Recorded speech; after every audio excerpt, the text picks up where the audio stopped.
осы ағайындар осы қорадан қораға кіре береміз, өзіміз біреуін жабасың артынан екіншісіне кіріп кетесің, проблемадан проблема. Бұның бәрі осы біздің иманымыздың әлсірегеннен.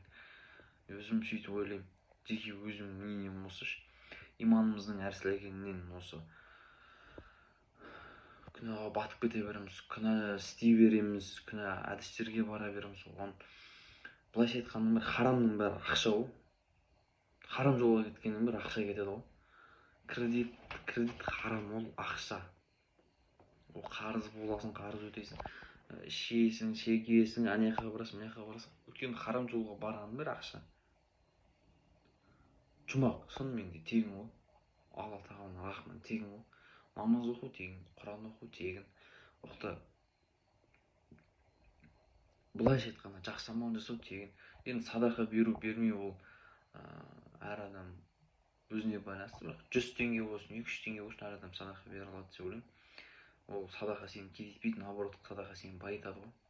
Үлкен былай ақшалай келмесе де үлкен бәледен неден сақтап қалады ғой негізі ше. Осы мысалы біреуге мұсылман болған күліп қарағаның, жымиып қарағаның, альхамдулилля, машалла, Құдайға шүкір деп айтқан өзі садақа ғой негізі. Осы бір түсінгенім, үлкен жаман амалдардың, харамның бәрін айыру керек екен. Өзінің финансовый грамотасын мықты артып жұмыс істеу керек өзімен бірге. Түсінген. Сондай